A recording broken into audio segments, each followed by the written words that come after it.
Oke, Assalamualaikum warahmatullahi wabarakatuh.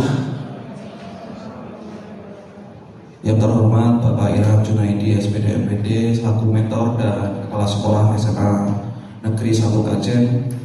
Untuk selanjutnya yang terhormat teman-teman P3K Angkatan 2023 yang hari ini seharusnya berbahagia karena di puncak seminar tugas akhir kita hari ini. Izinkan saya untuk melaporkan hasil orientasi tentang pengenalan nilai dan etika instansi bagi pegawai pemerintah dengan perjanjian kerja atau P3K. Sebelumnya perkenalkan, nama saya Saiful Zulkarnain dari SMA Negeri 1 Paninggaran, guru mapel matematika yang pastinya sangat menyenangkan. Enggak ya? Menjadi guru matematika dengan penuh tantangan seperti Pak Irham waktu itu menyampaikan, matematika itu sulit ya. Saya menerapkan pada anak tidak menginginkan mereka menyebutkan bahwa matematika itu menyenangkan, tapi menarik atau menantang. Jadi dirubah bentuk menyenangkannya menjadi menarik atau menantang. Karena kalau kita menantang dan menarik, pastinya akan terpacu untuk belajar. Nah, hobi saya berbeda dengan gurunya, karena guru mapelnya matematika tapi hobinya olahraga. Ya, sebelumnya saya juga pas pendaftaran mahasiswa sebenarnya saya ambilnya bukan matematika tapi olahraga, tapi tidak diterima. Iya, tidak diterima. Tapi saya bersyukur ya menjadi guru matematika di SMA Paninggaran. Oke, selanjutnya.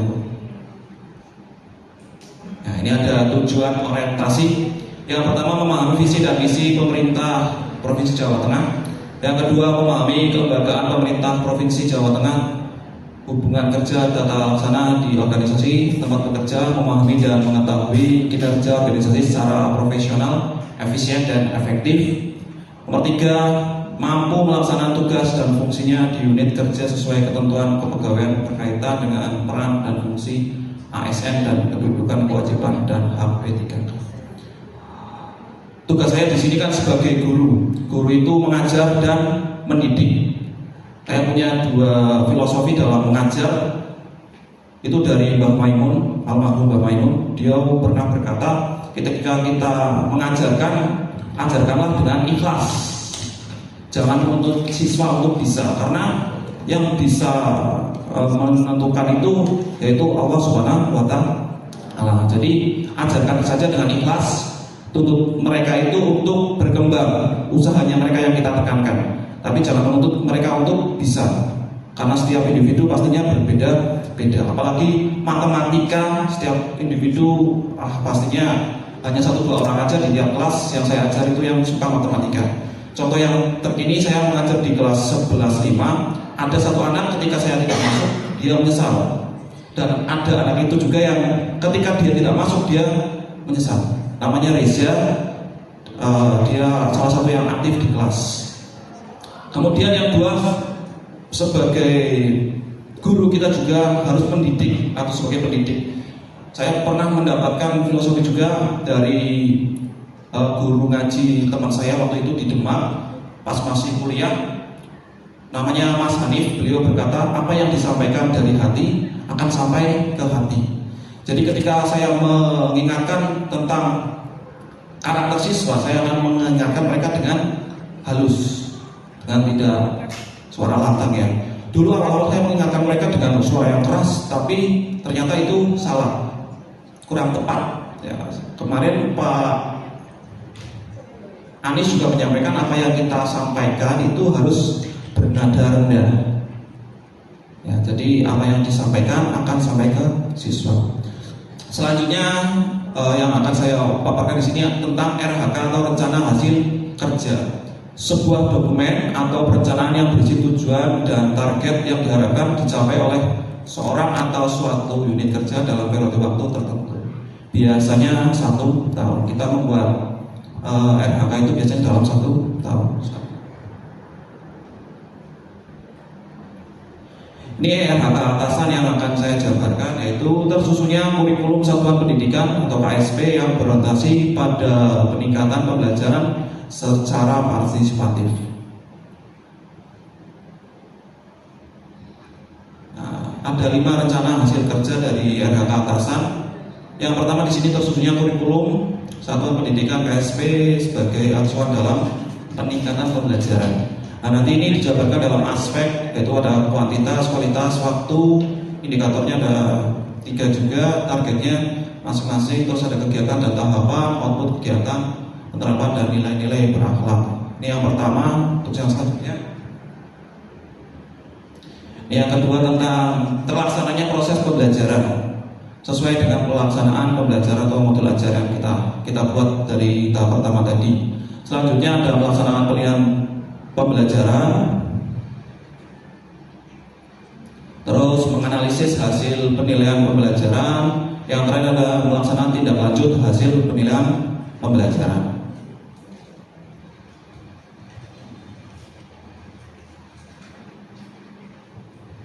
Ini RHK yang saya ambil yang memuat tentang inovasi, yaitu di RHK kedua, yaitu terlaksanaan proses pembelajaran sesuai rencana pelaksanaan pembelajaran atau modul ajar. Kuantitasnya di sini dokumen, programnya 2 dokumen karena dalam 1 tahun biasanya 2 kali. Terus kualitasnya 100%, waktunya 12 bulan.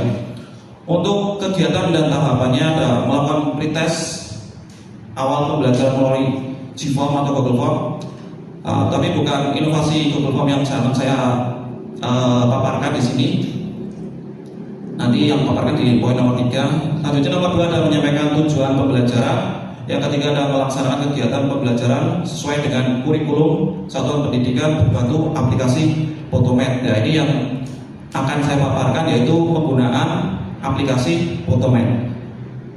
Output kegiatannya ada 3 juga, karena kegiatannya 3, yaitu hasil pretestnya, terus pendidik memahami tujuan. Yang 3, terlaksananya kegiatan pembelajaran dengan aplikasi Photomat. Nah, ini penerapan nilai-nilai berakhlak yang kemarin kita dapatkan ilmunya ketika Zoom meeting. Ada akuntabel, berorientasi pelayanan dan lain sebagainya. Ternyata nilai-nilai ini sering kita terapkan ya tanpa sadar. Ilmunya baru kemarin, tapi penerapan nilai-nilainya sudah sering kita laksanakan. Contohnya yang nomor 1 itu saya melakukan pengawasan pretest dengan cermat. Jadi kalau kita melakukan pretest pasti harus cermat ya, harus cermat, harus ada, tidak ada yang mencontek satu dan lainnya. Terus 2, saya menyampaikan tujuan pembelajaran dengan ramah. Ini sesuai dengan berorientasi pelayanan. Ya, kita sebagai guru tapi sebagai pelayan. Ya, sebagai pelayan. Saya masih ingat dulu Pak Irham pas masih sebagai kepala sekolah di SMA Paninggaran, beliau pernah menyampaikan bahwasanya kita itu sebagai pelayan. Saya waktu itu masih bingung, loh, kita guru kok pelayan itu bagaimana gitu kan. Setelah saya mengajar dari tahun ke tahun, oh ternyata ya benar kita sebagai pelayan. Kita itu garda terdepan dari pemerintah. Kita itu bukannya pemerintah paling depan, karena kita yang bersinggungan langsung dengan masyarakat. Teruntuk di sini siswa-siswi kita. Terus yang ketiga ada mengajar secara profesional sesuai bidangnya. Ya, saya mengajar matematika ya, walaupun hobinya olahraga. Terus saya menggunakan teknologi sebagai bentuk inovasi menghadapi perubahan atau adaptif. Ya, ini dalam kita sebagai guru kita harus adaptif dengan inovasi atau perkembangan zaman ya. Kemarin saya pernah mendapatkan informasi juga dari Pak Anies kalau nggak salah, bahwasanya kita harus meluangkan minimal 15 menit dalam sehari untuk mempelajari AI ya, karena yang terbaru di kita ini teknologinya kan AI. Jadi itu harus benar-benar kita kuasai agar kita bisa menjadi kontrol untuk anak-anak kita. Selanjutnya ini ya tentang inovasi yang akan saya gunakan dalam proses pembelajaran, yaitu penggunaan aplikasi Photomat sebagai salah satu sumber belajar dalam pembelajaran matematika. Contohnya di sini ada materi operasi penjumlahan dan pengurangan pada matriks yang akan saya jabarkan. Ini contoh soalnya, nggak usah dikerjakan ya, nanti pusing. Ini cuma contoh soal yang kontekstual, masih bentuk cerita. Terus dari bentuk cerita bisa dijabarkan menjadi tabel, dan tabel dengan matriks itu ada kesamaannya, yaitu memiliki baris dan kolom. Jadi nanti bisa disesuaikan di situ, dimasukkan. Selanjutnya, nah ini penjumlahan juga nanti masih berkaitan seperti yang tadi. Nah, contoh soal yang dikerjakan menggunakan bantuan Photomath, jadi bentuknya harus sudah jadi seperti model matematika, sudah lengkap seperti ini. Kalau yang tadi masih bolong-bolong, ini sudah lengkap. Terus caranya bagaimana? Caranya ada dua. Nah, caranya ada dua. Bisa soal yang tadi bisa kita ketik, di sini ada pilihannya, bisa disesuaikan dengan soal yang kita miliki, maupun dengan cara yang paling gampang difoto atau di scan. Selanjutnya akan tampil langkah penyelesaiannya. Jadi langkah penyelesaiannya seperti itu. Itu cara penyelesaian atau hasil langsungnya.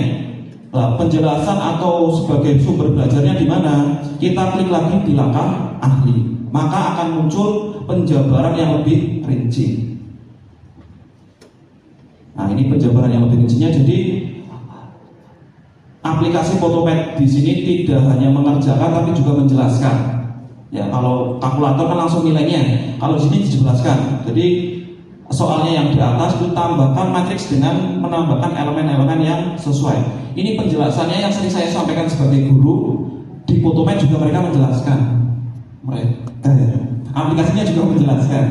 Jadi di situ ada yang berwarna merah yang dijelaskan. Selanjutnya di situ ada 12 tambah 15 jadinya 27. Itu dari mana? Tambahkan bilangan-bilangan tersebut. Ini contoh-contoh yang sederhana. Kalau contoh yang rumit juga akan penjelasannya lebih mendetail. Tinggal diklik selanjutnya atau tanda panahnya, tambahkan bilangan-bilangan tersebut. Nah, itu sama seperti yang tadi ya. Jadi dalam Photomath itu penjelasannya rinci dan urut gitu ya. Ini ada video tutorial, nggak usah, sama seperti yang tadi. Kesimpulannya, ada 3 kesimpulan yang saya ambil dalam penggunaan aplikasi Photomath dalam pembelajaran matematika khususnya. Yang pertama, meningkatkan pemahaman konsep matematika. Ini jelas sekali karena di program Photomath di situ ada penjelasannya. Jadi siswa bisa memahami untuk konsep pemahaman matematika. Yang kedua, mendukung kemandirian belajar. Jelas ya, kalau kita belajar bisa mendampingi siswa mungkin ketika di sekolahan. Tapi kalau di rumah mungkin siswa bingung, guru di WA mungkin nggak balas, siswa bisa menggunakan aplikasi Photomath. Karena di situ juga tadi yang dijelaskan ada penjelasannya dengan terperinci. Nah, ini catatannya nomor 3. Walaupun tadi ya meningkatkan pemahaman, terus mendukung kemandirian, tapi perlu pengawasan dalam penggunaan. Ini jadi stressing yang harus kita waspadai. Kenapa kita harus belajar teknologi? Kenapa kita harus belajar AI?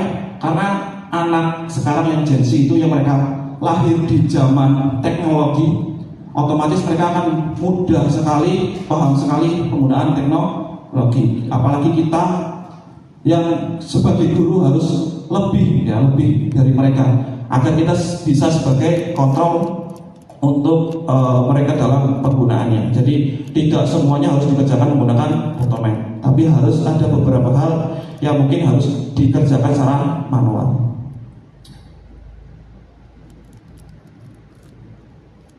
Ya, terima kasih untuk perhatiannya. Baik, langsung saja Bapak, monggo Pak Ilham, pertanyaannya untuk Bapak Saiful. Terima kasih. Selamat Pak Saiful sudah menyelesaikan paparannya. Saya respon. Nah, Pak Saiful di sini pakainya tadi namanya Photomath. Pakai aplikasi Photomath. Tapi ini sudah biasa digunakan, tetapi belum Pak Saiful belum mendokumentasikan, gitu, okay? Tapi dalam hal perencanaan pelaksanaan sudah. Yang menjadi kepo saya Pak Saiful, yang menjadi pertanyaan yang mungkin yang dijawab adalah Dari contoh penggunaan inovasi photomatch tadi, contohnya pada soal-soal metrik ataupun soal-soal yang harus di bahasa matematika. Pertanyaannya, bisa nggak untuk aplikasi ini menangani semua materi yang ada di matematika, sebagai contohnya kalkulus, integral, bisa atau tidak? Matur.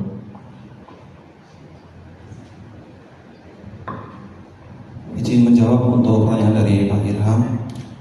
Jadi penggunaan aplikasi Photomat ini tadi saya paparkan di situ. Pertama, bentuk soalnya masih bentuk cerita atau masih bentuk literasi, dirubah jadi bentuk tabel. Tapi yang bisa dikerjakan menggunakan Photomat harus berbentuk model matematika. Jadi mau itu integral, mau itu yang lain itu bisa. Yang kemarin saya terbaru tak coba itu di bilangan kompleks, perkalian bilang kompleks itu berbeda dengan perkalian pada aljabar, karena di bilangan kompleks I kuadrat itu sama dengan min 1, jadi I kuadrat itu nanti digantikan min 1. Sedangkan di aljabar, betul ya? Sedangkan kalau di aljabar pangkat itu ya tetap ditulis. Misalkan x kuadrat tidak ditulis jadi min x, tapi tetap x kuadrat. Jadi apakah bisa? Tentu sangat bisa, karena sudah saya cek kemarin. Saya ragu-ragunya di bilangan kompleks, ternyata juga bisa. Begitu jawabannya. Kemudian saya kalau yang presentasi guru matematika ada sedikit pembelajaran yang menyebalkan ya. Monggo yang lain. Oh, oke, monggo Bu Vika.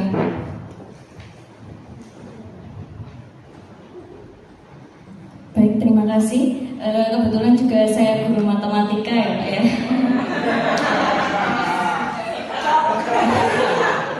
Betul sekali yang tadi disampaikan oleh Pak Saiful bahwa pelajaran matematika itu harus inovatif ya, harus kreatif supaya pembelajarannya menjadi menyenangkan. Pertanyaan saya, menurut Bapak tantangan atau masalah terbesar apa yang akan dihadapi dalam penggunaan aplikasi Photomat dalam pembelajaran? Tuh, terima kasih.